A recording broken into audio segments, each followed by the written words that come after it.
They called Adele Montgomery, a man made of West Texas, iron unbending, unforgiving, and utterly untouchable.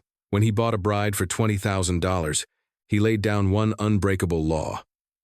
This is a business contract. We will share a roof and a name, but never a bed. You will not touch me. It was a simple arrangement, meant to secure a cattle empire and save a desperate woman from the gallows. But rules, no matter how fiercely forged, are fragile things in the dark. It took only 3 months, a raging prairie storm, and one accidental graze of her trembling fingers against his jaw to shatter his iron will, unleashing a dangerous obsession that would threaten to burn their entire world to the ground. The brutal midday sun beat down on the desolate, dust-choked streets of Pecos, Texas, baking the earth until it cracked like old leather. Inside the dim, whiskey-soaked interior of the Lucky Strike saloon, Clara Higgins stood trembling, her knuckles white as she gripped the fraying fabric of her faded cotton skirt. She was a long way from the polite parlors of Philadelphia, stranded in a lawless frontier by a brother who had gambled away their meager inheritance before taking a bullet to the chest over a rigged poker game. Now, Arthur was buried in a shallow, unmarked grave on the edge of town, and Clara inherited nothing but his staggering debts. "Time's up, Miss Higgins," rumbled Eli Dawson, the saloon owner whose face was a map of knife scars and greed. He leaned across the sticky mahogany bar, his breath reeking of stale tobacco and rot. "Your brother owed me $3,000. Since you can't pay, I reckon you'll work it off. Upstairs. It should only take you about 5 years, if you're popular." Clara swallowed the bile rising in her throat. She backed away, her heart hammering wildly against her ribs. "I told you, Mr. Dawson, I will find the money. I can wire my aunt in Boston." "Your aunt ain't answering," Dawson sneered, snapping his thick fingers. 2 imposing enforcers stepped out from the shadows near the swinging doors, blocking her only exit. "You belong to me now. She belongs to no one." The voice sliced through the heavy, suffocating air of the saloon like a steel blade. It was a deep, resonant baritone that commanded instant, absolute silence. Dawson's men stepped aside, their bravado instantly evaporating.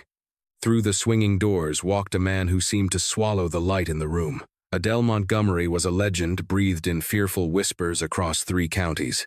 At 32, he was the sole heir to the Sterling Vista Ranch, a sprawling empire of cattle, oil, and blood. He stood 6'3", dressed in immaculately tailored dark wool and polished boots, a stark contrast to the dirt-caked cowboys of Pecos. His eyes were the color of a winter sky, pale, piercing, and entirely devoid of warmth. Adele did not look at the thugs. He did not look at Clara. His icy gaze was fixed entirely on Dawson. "Montgomery," Dawson stammered, his scarred face paling. "This ain't your business." The girl's brother. Adele tossed a heavy leather pouch onto the bar. It landed with a dull, unmistakable thud of solid gold. $5,000. Drafted from the First National Bank of Galveston. That covers Arthur Higgins's debt, with $2,000 extra for your sudden loss of memory regarding this entire incident. Dawson greedily snatched the pouch, practically salivating. "Consider it forgotten, Mr. Montgomery." Adele finally turned his gaze to Clara. Under the sheer intensity of his stare, she felt entirely exposed. He evaluated her the way a man might inspect a thoroughbred horse checking for flaws, searching for endurance. "Miss Higgins, walk with me." It wasn't a request. Clara, still reeling from the sudden whiplash of her salvation, followed him out into the blinding sunlight. He led her down the wooden boardwalk, past the staring townsfolk, until they reached the shaded porch of the assayer's office. "Why did you do that?" Clara asked, her voice shaking as she wrapped her arms around herself. "I cannot repay you. I have nothing. I am acutely aware of your financial ruin, Miss Higgins," Adele said, his tone clinical and detached. He pulled a silver pocket watch from his vest, checked the time, and snapped it shut. "I didn't buy your debt out of charity. I bought it because I require a service that only a desperate woman can provide." Clara bristled, her fear momentarily giving way to indignation. "If you think I will be your Do not insult my intelligence, or your own. Adele cut her off sharply. I have no interest in mistresses or saloon girls. I need a wife. Clara stared at him, bewildered. A wife? You are Adele Montgomery. You could have any woman in Texas. I don't want a woman, Adele corrected, his jaw tightening. I want a legal shield. My late father, a man of profound paranoia and traditional cruelty, stipulated in his will that I must be legally wed by my 33rd birthday to inherit the final, unencumbered deeds to the Sterling Vista. If I remain a bachelor by midnight tomorrow, the eastern half of my ranch, the half containing the only reliable water sources, reverts to a trust managed by my estranged stepbrother, Beau Montgomery. Adele stepped closer, his imposing height casting a long shadow over her. Beau is a parasite. If he gets that land, he will bleed the ranch dry and sell it to the Eastern Railroad conglomerates. I will burn Sterling Vista to ash before I let that happen. Clara processed the sheer magnitude of the proposition. You want to marry me to secure your land. I am offering you a business contract, Adele stated smoothly. He reached into his breast pocket and produced a folded legal document, drafted by his attorney, Harrison Vance No. Harrison Crawford. You will sign this. We will be married by Judge Horace Pendleton this afternoon. You will move into my home, bear my name, and act as the lady of the estate in public. In return, your debts are erased. You will have a generous allowance, absolute security, and a private account at the Mercantile. Clara looked at the dense legal script. It was a lifeline. It was a miracle. But the sheer coldness of the man terrified her. What is the catch, Mr. Montgomery? Men like you do not give away fortunes without demanding a pound of flesh. Adele leaned down, his face inches from hers. The scent of him sandalwood, leather, and rain was intoxicating. But his eyes were pure ice. There is only one rule, Clara. But it is absolute, Adele whispered, his voice dangerously soft. This marriage is on paper only. We will sleep in separate wings of the house. You will not pry into my affairs.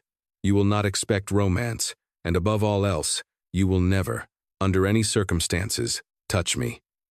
If you seek affection, look elsewhere.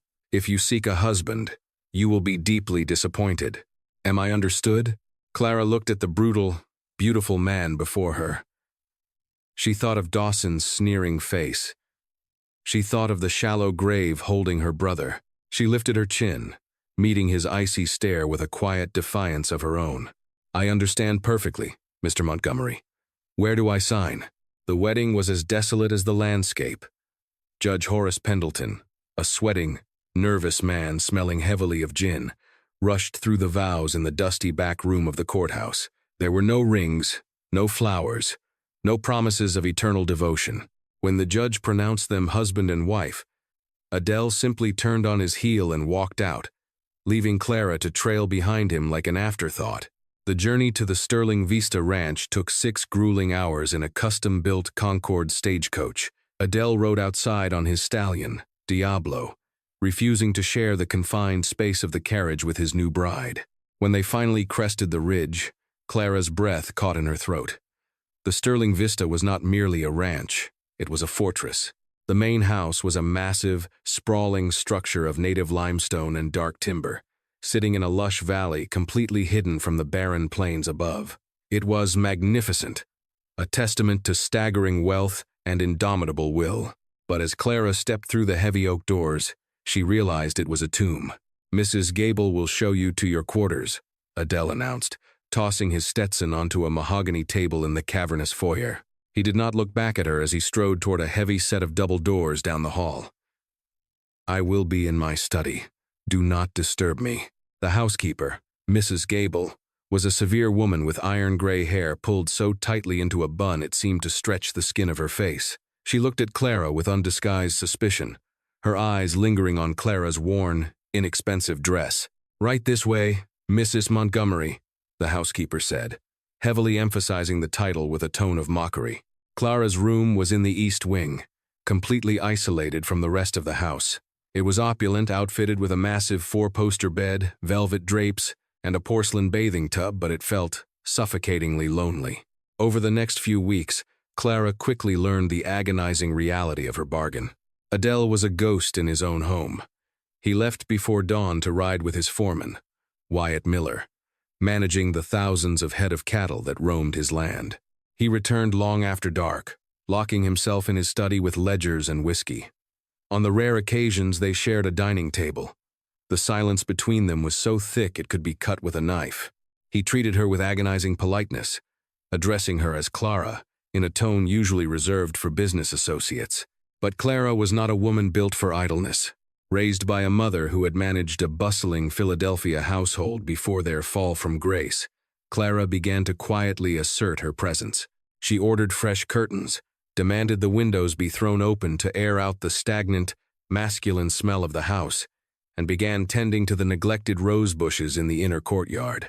She also began to notice the whispers. The ranch hands, rough men who possessed an unwavering loyalty to Adele, watched her closely. She overheard Wyatt Miller talking to a wrangler near the stables one afternoon. "She ain't like the last one," the wrangler muttered, spitting a stream of tobacco into the dirt. "Quiet. Works hard in that garden. Don't matter," Wyatt replied grimly. The boss's heart turned to bedrock after Abigail. This city girl is just a piece of paper to keep Beau Montgomery's filthy hands off the water rights. Adele won't let her within 10 feet of his soul. Abigail. The name struck Clara like a physical blow. She realized then that Adele's rule, his absolute refusal of physical touch or emotional intimacy, was not born of arrogance, but of a deeply entrenched, festering wound. The tension in the house began to shift from icy indifference to a crackling, dangerous static. Adele noticed her changes. He noticed the way the house smelled of fresh lavender instead of cigar smoke. He noticed the way the sunlight caught the auburn highlights in her hair when she read in the parlor. And Clara noticed him. She caught herself watching the way his broad shoulders shifted under his cotton shirts when he dismounted his horse. She noted the heavy, exhausted lines around his eyes when he thought no one was looking. Despite his coldness, she saw the way he treated his men with absolute fairness, paying for a ranch hand's medical care out of his own pocket when a bronc threw him. Adele Montgomery was a hard, ruthless man, but he was not a monster. The strict boundary between them became a living, breathing entity in the house.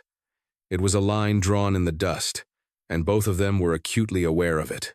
When Clara passed him in the narrow hallway, Adele would press his back against the wall to ensure even their sleeves did not brush. When he handed her a letter from the mercantile, he dropped it onto the table rather than risk their fingers meeting.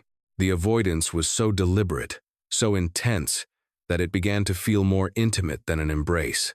One evening, 4 months into their marriage, Clara sat by the fireplace in the library, mending a tear in one of her skirts. Adele was at his mahogany desk, reviewing cattle manifests. The only sound was the crackle of the fire and the scratch of his fountain pen. Suddenly, the pen snapped. Clara looked up. Adele was staring at her. His jaw clenched so tightly a muscle feathered in his cheek. His eyes, usually pale and detached, were dark and stormy. "Is something wrong, Adele?" she asked softly. "Why are you repairing that?" he demanded, his voice rough. "You have a limitless account. Buy a new dress. It is a minor tear," Clara replied calmly, refusing to be cowed by his sudden temper. "I do not believe in waste." Adele stood up abruptly, the heavy leather chair scraping violently against the hardwood floor. He crossed the room in 3 long strides, stopping just inches from her chair. He was so close. She could feel the heat radiating from his body. Every instinct screamed at her to lean back, but she held her ground, looking up into his fierce, tormented face. "You are a distraction, Clara," he whispered harshly, his hands clenching into fists at his sides to keep from reaching out. "You fill this house with noise and light, and, God damn you, stop looking at me like that." "Like what?" she breathed, her own heart hammering against her ribs. "Like I am a man," he said, the words sounding like a confession torn from his throat. Before she could speak, he turned and stormed out of the library, the heavy door slamming shut behind him, leaving Clara trembling in the sudden, echoing silence. The iron wall he had built around himself was showing cracks, but it would take a catastrophe to finally bring it down. The disaster arrived 2 weeks later, heralded by a sky that bruised an unnatural, sickly purple. It was late October, a time when the West Texas weather was notoriously volatile. Clara was out near the eastern ridge of the property, having ridden out on a gentle mare named Buttercup. She had convinced Wyatt Miller to let her help gather wild blackberries that grew thick near the ravine. She didn't notice the sudden drop in temperature or the eerie stillness in the air until the first boom of thunder shook the very earth beneath her boots. Within seconds, the sky ripped open. It wasn't just rain. It was a deluge, a solid wall of freezing water that instantly turned the dusty ground into treacherous, slipping mud. Flash floods in the canyon country were deadly, capable of washing away entire herds in minutes. Panic seized Clara as Buttercup reared, terrified by the crackling lightning that struck a nearby cottonwood tree, splitting it down the middle. Clara fought to control the reins, shouting over the deafening roar of the storm, but the mare bolted, tearing away from the safety of the ridge and down toward the rocky, rapidly flooding basin of the ravine. Back at the ranch, Adele had just ridden into the stables when the storm hit. He was soaked to the bone, shouting orders to his men to secure the barn doors. "Where's my wife?" Adele roared over the wind, his eyes scanning the chaotic yard. Wyatt Miller came running, his face pale beneath the brim of his hat. She rode out to the eastern ridge. "Boss, an hour ago. I told her not to go far, but the basin floods fast." The blood drained from Adele's face. Pure, unadulterated terror, an emotion he had ruthlessly beaten out of himself years ago, seized him by the throat. Without a word, he vaulted back onto his exhausted stallion, Diablo, digging his spurs in. "Adele, you can't," Wyatt screamed. "It's a death trap out there." Adele didn't listen. He rode into the blinding gray wall of rain, pushing his horse to its absolute limit. The wind howled like a wounded animal, tearing at his clothes. But all he could see in his mind's eye was Clara, his wife, the woman he was trying so desperately not to care about. He found her near the bottom of the basin. Buttercup had lost her footing in the slick mud and gone down, pinning Clara's leg. The water in the ravine was already rising, swirling violently around her waist. Clara was struggling frantically, her hands bleeding as she tried to free herself from the heavy saddle, but she was trapped. "Clara!" Adele bellowed, leaping from his horse before it had even fully stopped. He plunged into the freezing, rushing water, fighting against the powerful current. He reached her just as the water crested her chest. Clara was shivering violently, her lips blue, her eyes wide with terror. "Adele," she sobbed, coughing up muddy water. "I can't get it loose. Look at me." "Don't look at the water. Look at me," Adele commanded. He didn't care about the rules now. He didn't care about his ironclad vows. He plunged his hands into the freezing water, gripping the heavy leather of the saddle. His muscles bulged, straining with every ounce of strength he possessed as he heaved against the dead weight of the horse. With a sickening suction sound, the mud released the saddle just enough. Adele grabbed Clara by the waist and hauled her upward, pulling her free. The moment she was clear, the horse scrambled up and bolted. Adele didn't wait. He threw Clara over his shoulder, fighting his way up the muddy, crumbling bank of the ravine, just as a massive surge of brown water swept through the exact spot they had been in seconds before. He carried her to an old, abandoned line shack built into the side of the ridge. He kicked the rotting door open and carried her inside, collapsing onto the dusty floorboards. The shack offered shelter from the torrential rain, but the temperature was dropping rapidly. Clara was convulsing with cold, her teeth chattering so violently she couldn't speak. Her leg was badly bruised, and she was soaked through to her skin. "You're freezing to death," Adele gritted out, his own breathing ragged. He stood up, quickly assessing the shack. There was a rusted iron stove and a small pile of dry mesquite wood in the corner. Working with frantic speed, he managed to strike a match and get a fire going, the small flames casting a flickering, golden light over the dark room. But a fire wouldn't be enough if she stayed in her wet clothes. Hypothermia would take her within the hour. Adele turned to her. "The absolute law he had sworn by, you will not touch me. We are a business arrangement. Echoed mockingly in his head. Clara, he said, his voice dropping to a low, rough timbre. You have to take those clothes off. She looked at him, her eyes clouded with cold and confusion. Her fingers fumbled uselessly against the wet, knotted buttons of her bodice. She couldn't grip them. I can't, she whimpered, a tear escaping and mixing with the rain on her face. Adele swore softly. He closed the distance between them, dropping to his knees. I am going to help you. Do you understand? She gave a tiny, jerky nod. His large, calloused hands that broke wild horses and fired rifles, were surprisingly gentle as they reached out. The moment his knuckles brushed against the cold skin of her collarbone, a shock like lightning traveled straight up Adele's arm. He gasped, freezing in place. For 4 months, he had denied himself the basic human comfort of touch. He had starved himself of intimacy, convinced it was a poison. Now, the sheer sensation of her skin beneath his fingers, even freezing and wet, was intoxicating. He undid her buttons, his hands shaking slightly, and peeled the heavy, soaking wet fabric of her dress from her shoulders. He pulled his own dry undershirt off and wrapped it around her trembling frame, then dragged her closer to the iron stove. Clara sat huddled in his oversized shirt, her hair a wet, tangled mess around her face. Adele sat beside her, shirtless, his muscular chest and shoulders gleaming with rain and sweat in the firelight. The silence in the shack was deafening, save for the roaring of the storm outside. You saved my life, Clara whispered, her voice finally steadying as the warmth seeped into her bones.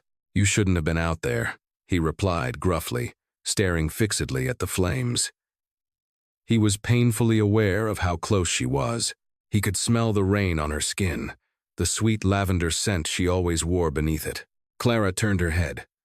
In the golden light, she saw a jagged, terrible scar running along his left shoulder blade. Without thinking, driven by adrenaline, gratitude, and a bone-deep yearning she had suppressed for months, she reached out. Her soft, warm fingers traced the raised edge of the scar. Adele went entirely rigid, the breath punched out of his lungs. Clara, stop, he warned, his voice a low, dangerous growl. The rule. Who hurt you, Adele? She murmured, her hand flattening against his bare back, her palm pressing against the heavy, rapid beating of his heart. Who made you so afraid? That single, tender touch shattered the iron cage he had lived in for years. Adele turned with terrifying speed. He didn't push her away. Instead, his hands framed her face, his thumbs wiping away the dirt and rain from her cheeks. He looked into her eyes, seeing not a business arrangement, not a shield against his brother, but the woman who had slowly, inevitably consumed his every waking thought. I warned you, he breathed, his eyes completely black with desire and a desperate, agonizing surrender. I told you not to touch me. Before she could draw a breath, Adele crashed his mouth down onto hers. It wasn't gentle. It was a desperate, starving collision. Clara gasped against his lips, and he took it as an invitation, his arms wrapping around her waist and pulling her flush against his bare chest. The heat between them ignited instantly, burning away the cold, the rain, and every single rule Adele Montgomery had ever written. Clara tangled her hands in his dark, wet hair, kissing him back with a fierce, answering hunger. For a man who had sworn never to feel again, Adele held her like she was the very air keeping him alive. But as the storm raged outside, neither of them knew that their broken boundary had just set a deadly chain of events into motion. Because in the shadows of Pecos, Beau Montgomery had finally discovered the truth about the fake marriage, and he was already marching on Sterling Vista to claim what was his. Morning broke over the Texas plains like a bruised peach, casting a pale, cold light through the cracks of the line shack. The raging storm had finally broken, leaving behind a washed-out landscape of mud and battered mesquite. Inside, the fire had burned down to glowing red embers. But Adele Montgomery was burning with a different kind of heat. He sat against the rough timber wall, Clara asleep against his chest. She was wrapped entirely in his heavy wool coat, her breathing steady and deep. He stared down at her, his mind a chaotic battlefield. For years, He had built a fortress around his soul, mortared with the bitter ashes of betrayal. Yet, with one touch, this penniless girl from Philadelphia had torn it all down. He had kissed her with a desperate, starving violence. And in return, she had held on to him as if he were her salvation. But as the morning light hit his face, the grim reality of his world came crashing back. He was Adele Montgomery. Men wanted him dead, and his land stolen. By letting Clara in, he hadn't just broken his own rule. He had painted a target on her back. He woke her gently. The ride back to the main house on Diablo was silent, but the space between them hummed with a thick, unspoken tension. Clara sat side saddle in front of him, Adele's strong arm banded securely around her waist. She leaned back against his solid chest, no longer afraid of him, but deeply uncertain of what the morning would bring. When they crested the ridge overlooking the Sterling Vista homestead, Adele abruptly pulled back on the reins. Diablo danced nervously. Down in the courtyard, the ranch was in an uproar. Wyatt Miller and half a dozen ranch hands stood with their hands hovering over their holstered Colt revolvers. Facing them was a sleek, black carriage, hitched to 4 matching thoroughbreds, a vehicle entirely out of place in the rugged canyon country. "Bo," Adele snarled, the word dripping with pure venom. Adele spurred Diablo down the muddy slope, his jaw set like granite. When he reined in near the porch, he didn't wait for the horse to fully stop before dismounting and lifting Clara down beside him. He kept his hand firmly on the small of her back, a fiercely possessive gesture that did not go unnoticed by the men watching. Standing on the porch, smoking a thin, imported cigar, was Bo Montgomery. He shared his half-brother's dark hair, but where Adele was forged from rough iron, Bo was polished silver slick, expensive, and entirely ruthless. Beside him stood a man in a bowler hat and a pristine gray suit, holding a leather ledger. Well, Bo drawled, his lips curling into a cruel smile. The happy couple returns, and looking quite disheveled, I might add. I was beginning to worry the flood had done my work for me. "Get off my land, Bo," Adele said, his voice dropping to a low, lethal register. "Before I have Wyatt drag you behind a horse to the county line."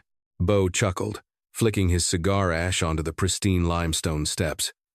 "You're in no position to make threats, little brother. I've come for the eastern deeds. Your time is up." "I am a married man," Adele stated coldly. "The terms of the old man's will have been met. The land is mine." "Is it?" Bo turned to the man in the gray suit. "Allow me to introduce Agent Thomas Furlong, senior investigator for the Pinkerton National Detective Agency out of Chicago. I hired him to look into your sudden, convenient nuptials." Clara's heart dropped into her stomach. The Pinkertons were legendary, a private army of detectives known for tearing down outlaws and unearthing the deepest, darkest secrets of anyone willing to pay their exorbitant fees. Agent Furlong stepped forward, adjusting his spectacles.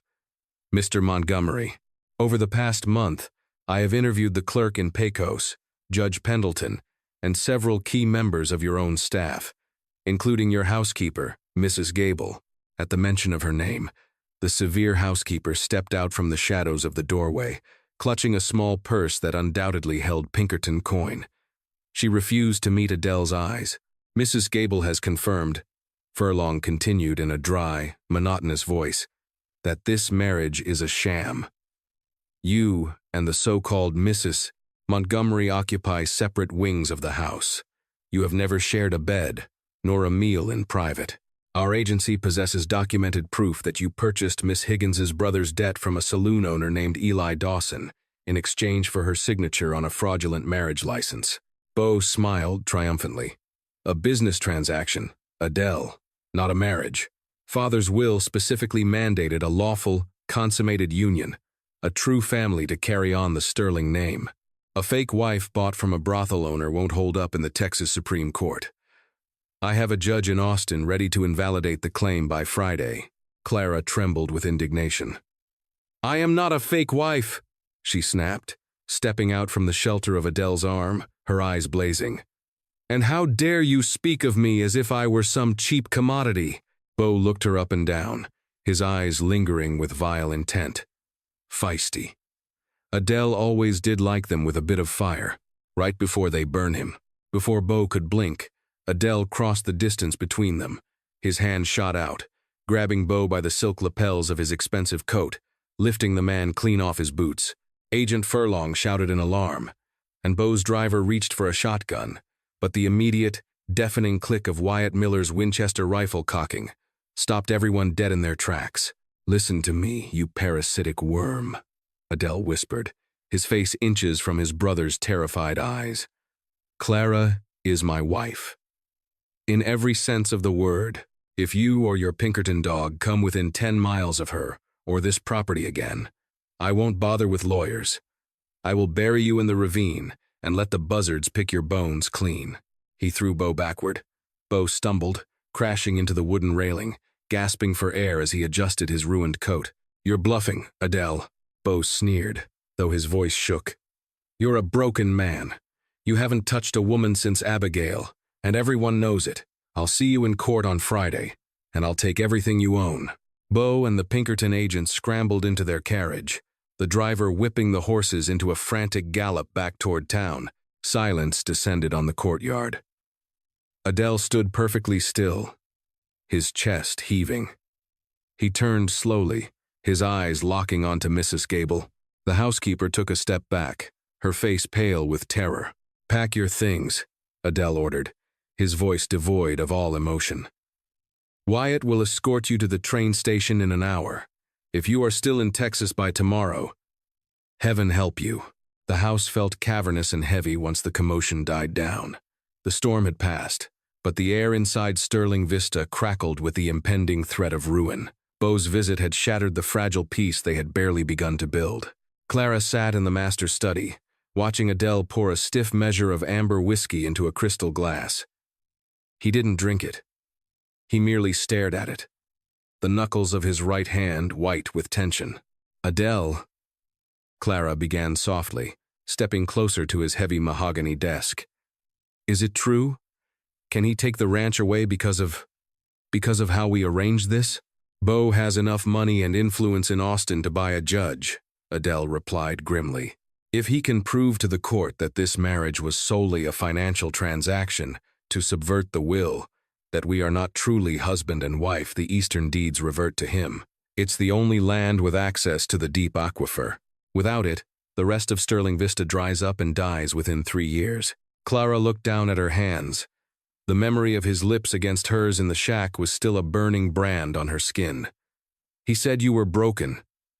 He mentioned someone named Abigail." Adele closed his eyes, a muscle feathered in his jaw, and for a long moment, the only sound in the room was the ticking of the grandfather clock in the corner. When he finally looked at her, the icy fortress was completely gone.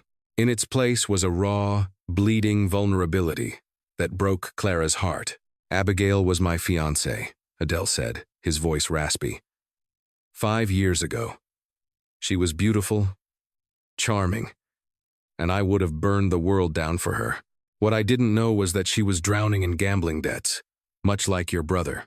He walked over to the window, staring out at the rolling plains. "Bo found out about her debts. He paid them off, and in return, he bought her loyalty. He wanted access to the ranch's financial ledgers to forge a claim against my father. Abigail agreed to steal them for him." Clara gasped softly, covering her mouth. "I caught her in this very room, packing the ledgers into a saddlebag," Adele continued, turning back to face Clara. "She ran. I chased her down toward the Pecos River, but it was a trap. Bo had hired 3 gunslingers to wait for me. When I rode into the clearing, they opened fire." Adele reached up, his hand hovering over his left shoulder, right where Clara had touched the jagged scar in the line shack. "I took a Winchester round to the back," Adele said quietly. "It threw me from my horse. But the gunslingers were drunk, and their aim was wild. One of their stray bullets hit Abigail. She died in the dirt before I could even reach her. Bo denied everything, of course. The local sheriff was in his pocket, and the men who shot me disappeared. I buried her, and I swore to God I would never let another person close enough to put a knife in my back." He looked at Clara, his pale eyes searching hers. "That is why I made the rule, Clara. not to punish you, but to protect myself. Because I knew, the moment I saw you in that saloon, holding your ground against Eli Dawson, I knew you had the power to destroy me entirely. Tears pricked Clara's eyes. She crossed the room, no longer hesitating, no longer afraid of the invisible line between them. She stopped inches from him, looking up into his tormented face. "I am not Abigail," Clara whispered fiercely. "I will not betray you, Adele. You saved my life. You gave me a home when I had nothing but a shallow grave to cry over." "Clara." Adele groaned, his hands coming up to hover over her arms, desperately wanting to pull her in but paralyzed by the ghosts of his past. "If we do this, if we cross this line, there is no going back to a business arrangement. You will be mine, completely, and the target on my back becomes yours." "I don't want a business arrangement," she breathed, reaching up and threading her fingers into his dark hair. "I want my husband." With a ragged breath, Adele surrendered. He pulled her flush against him, capturing her lips in a kiss that was vastly different from the desperate collision in the line shack. This kiss was deep, claiming, and filled with a profound, aching reverence. He swept her up into his arms, carrying her out of the study and up the grand staircase, bypassing the isolated east wing entirely and kicking open the heavy oak doors to his own master suite. When morning came, the ironclad rule was nothing but dust in the wind. Clara lay tangled in the silk sheets of Adele's bed, her head resting over his heart. He was tracing lazy, possessive patterns on her bare shoulder, a look of profound peace on his face that had been absent for 5 long years. The marriage was consummated. Beau's legal loophole was permanently closed. But a man like Beau Montgomery did not accept defeat gracefully. Down in the valley, just beyond the tree line, smoke began to rise into the crisp morning sky. Wyatt Miller's frantic pounding on the bedroom door shattered the morning calm. "Adele." "Boss, get up." Adele threw on his trousers and grabbed his revolver, throwing the door open. Wyatt was out of breath, his face smeared with soot. "It's the Eastern Ridge," Wyatt gasped. Beau didn't go back to town to wait for a judge. He brought 30 hired guns from the Goodnight-loving trail. They set fire to the grazing pastures, and they've barricaded the river access. "He's trying to burn us out, Adele. He means to slaughter the herd and kill us all." Adele looked back at Clara, who was clutching the sheets to her chest, her eyes wide with fear. The peace he had found for a few fleeting hours vanished, replaced by a cold, calculating fury. He had finally found something worth living for, and he would be damned to hell before he let Beau take it away. "Saddle the horses, Wyatt," Adele ordered, his voice ringing with the authority of a general going to war. "Break out the lever actions from the armory. Today, we end this." The sky above the Eastern Ridge, usually a vast canvas of unbroken blue, was bleeding a toxic, churning black. The smell of burning mesquite and scorched earth rolled down into the valley, thick enough to choke a man. Inside the armory of the Sterling Vista, the metallic clack-clack of Winchester Model 1,873 rifles being loaded cut through the heavy silence. Adele handed a bandolier of cartridges to Wyatt Miller, his face a mask of lethal calm. The ghosts of his past had finally materialized, riding down from the high country with torches and 6-shooters, intent on taking the only 2 things he had left to lose, his land and his wife. "They've dammed the creek at the Narrows," Wyatt reported, wiping soot from his brow. 30 men. Adele, regulators and drifters, mostly outlaws kicked out of the Goodnight Cattle Syndicate up in the Panhandle. "Beau's paying them $50 a head to drive us out and slaughter the stock. We've got 12 men who can shoot." "Then we make every bullet count," Adele replied, his voice a low, terrifying rumble. He turned toward the doorway and froze. Clara stood there, dressed no longer in her delicate Philadelphia cotton, but in a pair of heavy denim riding trousers, a canvas duster, and Adele's own spare leather gloves. In her hands, she held a double-barreled Stevens shotgun, her knuckles white but her stance unwavering. "Clara, no," Adele commanded, stepping toward her. "I want you in the root cellar with Mrs. Gable's replacement and the ranch hands' wives. You will lock the heavy iron grate from the inside, and you will not come out until I tell you." I am your wife, Adele, Clara said, her voice trembling slightly, yet laced with a spine of pure steel. Beau is doing this because of me, because he knows he cannot beat us in a courtroom now that we are truly married. I will not hide in the dark while you fight for our home. Adele reached her, his large hands gripping her shoulders. His eyes, usually cold as a winter sky, were blazing with a mixture of terror and overwhelming pride. Clara, these are ruthless men. They do not care that you are a woman. If Beau gets his hands on you, he will use you to break me. Please, for my sanity, hide. Clara looked up at the man who had bought her from a saloon and accidentally given her a soul. She leaned up, pressing a fierce, desperate kiss to his jaw. I will stay by the main house barricade, but I will not go into the ground. If they break through your line, they will have to get through me. Adele knew a losing battle when he saw one. He nodded once, a terse, sharp movement. Wyatt, leave Caleb and 2 men at the porch. If anyone gets past us, shoot to kill. The ride to the eastern ridge was a descent into hell. The heat from the burning grazing pastures was a physical weight, searing the lungs of the horses and men alike. As Adele and his men crested the rocky overlook above the narrows, the devastating scale of Beau's treachery became clear. The river had been blocked by felled cottonwood trees and boulders, starving the lower ranch of water. Below the makeshift dam, Beau's hired guns were entrenched behind rocks, firing down into the valley. Take the high ground, Adele roared over the crackling roar of the flames. The canyon erupted in a deafening symphony of gunfire. Lead chewed into the limestone boulders around Adele as he dismounted Diablo, taking cover behind a massive sandstone pillar. He leveled his Winchester, his eye catching a glint of silver down by the riverbank.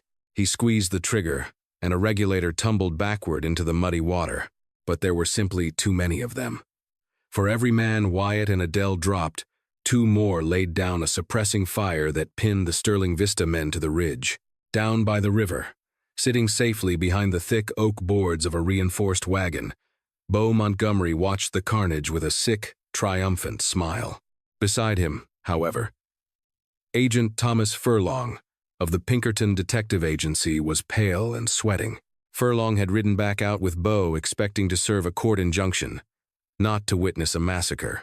Mr. Montgomery, this is highly illegal, Furlong shouted over the gunfire. You told me we were executing a lawful eviction. The Pinkerton Agency does not sanction the burning of property or outright murder. Shut up, Furlong, Beau sneered, pulling a silver-plated Colt revolver from his holster. By tomorrow morning, Adele will be a tragic casualty of a range war, and I will be the sole heir. History is written by the men who survive, and I am paying you exceptionally well to write my version of it. Furlong's jaw tightened. The Pinkertons were hired muscle, yes, but they adhered to a strict, ruthless code to maintain their federal contracts.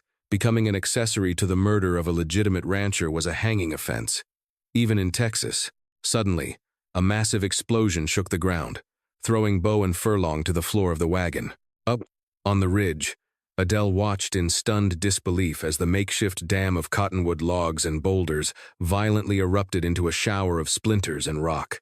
A tidal wave of pent-up river water surged forward, crashing down into the canyon and washing away Beau's entrenched hired guns in a chaotic, screaming torrent of mud and debris. Adele looked to his left. Standing on a high, rocky outcrop overlooking the dam, completely exposed to the smoke and the sky, was Clara. She had not stayed at the house. She had ridden out on Buttercup, carrying the heavy wooden crates of mining dynamite Adele used for clearing stumps. With Caleb providing covering fire, she had scrambled down the treacherous rocks, planted the charges at the base of the log jam, and lit the fuse. Clara! Adele screamed, his heart stopping in his chest. At that exact moment, Beau Montgomery crawled from the wreckage of his wagon.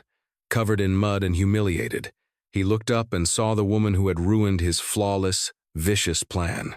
With a roar of pure, unhinged hatred, Beau raised his silver Colt, aiming directly at Clara's silhouette on the rocks. Time slowed to an agonizing crawl. Adele saw his brother's weapon raise. He saw the hammer pull back. The distance was too far for Adele's rifle, the angle too steep. "Bo, drop it!" a voice bellowed. It wasn't Adele. It was Agent Furlong. The Pinkerton detective had drawn his own sidearm, a heavy Smith & Wesson Schofield, and leveled it at the back of Bo's head.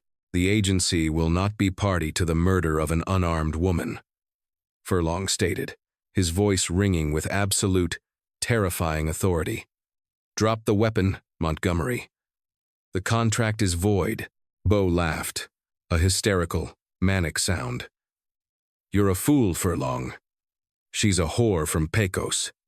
She doesn't matter." Bo pulled the trigger. The gunshot cracked like thunder, but Furlong was faster. The Pinkerton agent fired simultaneously, his bullet striking Bo in the shoulder just as Bo's gun discharged. Bo's shot went wild, shattering the limestone rock 2 feet to Clara's left. She screamed, dropping to the ground, shielding her head from the razor-sharp shrapnel. Bo collapsed into the mud, clutching his shattered shoulder, howling in agony. Seeing their employer fall, and realizing the dam was destroyed and the Pinkerton agent had turned on them, the remaining hired guns threw down their rifles. Range wars were one thing, but fighting federal detectives and dynamite was not worth $50.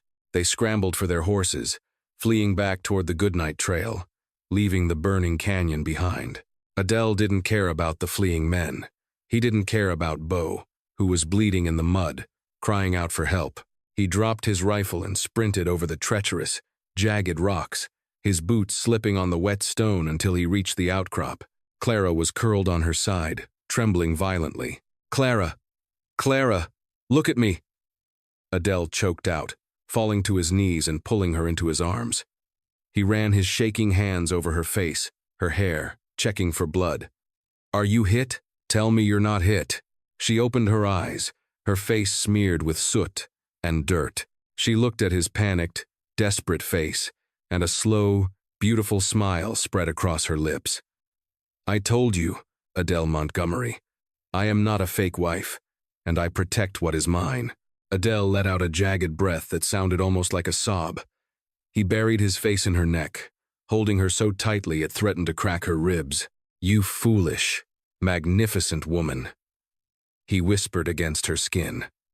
"You broke every rule I ever made." "Good," she murmured, wrapping her arms around his broad back, holding him just as fiercely. Down below, Agent Furlong had hauled Bo to his feet, slapping heavy iron cuffs onto his wrists. Wyatt Miller and the surviving ranch hands surrounded them, their rifles trained on the treacherous brother. When Adele finally led Clara down the rocky path, the fire in the pastures was already dying, beaten back by the surging river water. Adele walked up to his brother. Bo looked up, his face pale, his expensive suit ruined with mud and blood. The arrogant sneer was completely gone, replaced by the pathetic, sniveling reality of a coward who had finally been caught. "Adele."